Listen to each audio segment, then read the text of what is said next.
I fell in love with the orchestra when I was about 9 years old, and my parents had started taking my sister and me to concerts.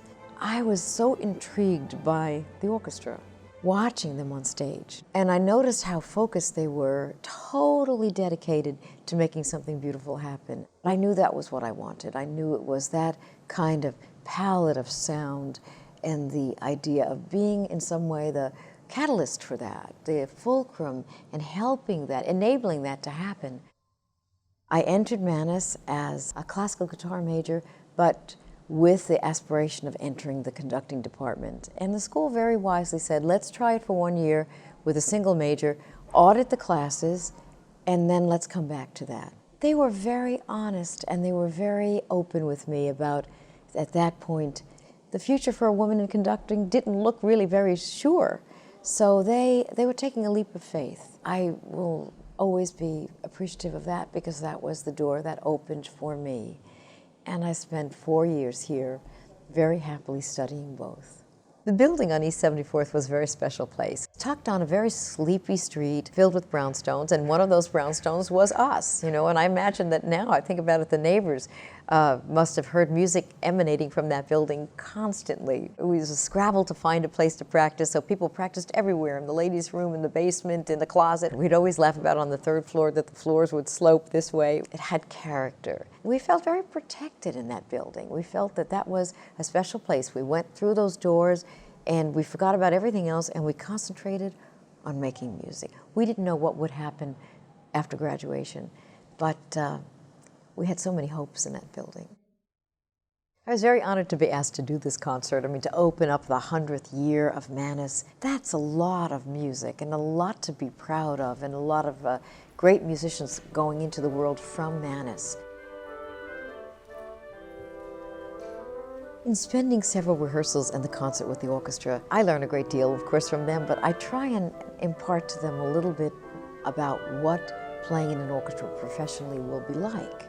I find they come into the orchestra first rather cautious about what they're doing and careful and maybe a little worried and frightened.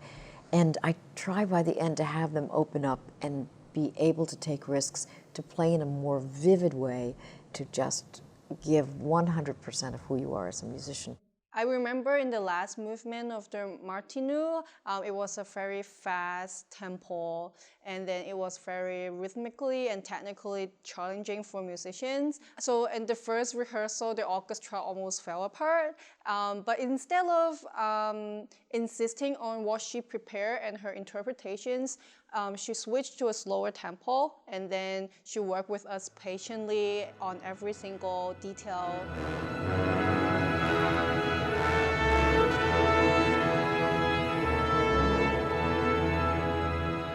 She makes it all about the music, and she's always just trying to make it better.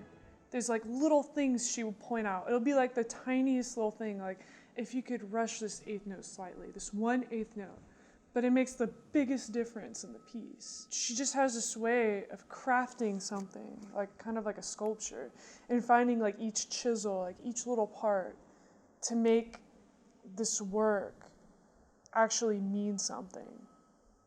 The first year when I was auditing the conducting class, Carl Bamberger was teaching. It was astonishing to hear him talk about music. And I remember him conducting with such a sense of joy, a sense of honor at holding this music in his hands. And I learned a kind of respect for this music by watching him and hearing from Professor Burrell talking to me about Mozart Symphony. I remember these little things, and he said, "You're rushing through the Mozart Symphony. Mozart took one moment out of his blessed life to write that note. Why are you throwing it away?" And to begin to realize how extraordinary this art form was because of these people who treasured it and valued it so much. Music for me is a continuum. The orchestra is not a museum. One of my favorite periods of music to conduct is early 20th century, the time of the war and right before the war, post-war, when the world was in total turmoil and chaos, but also exciting change as well. That music tells us something so powerful about that time. Music today tells us about our time. You know, sometimes with young musicians, I worry And I hope that the world will be there for them too, that they'll be able to have a life in music as I am having, that the interest in music and the orchestra's flourishing will be there. Sometimes I talk to young people and I ask, are you worried about the future? No. I said, are you worried about music in the future? No, because we're going to keep it alive. I always feel extremely encouraged when I'm with them and extremely positive about the force that they're going to be in the music world. That these young people coming out of Manus will be the people who transform our world and keep music singing and musicians playing and audiences inspired for centuries to come, we hope.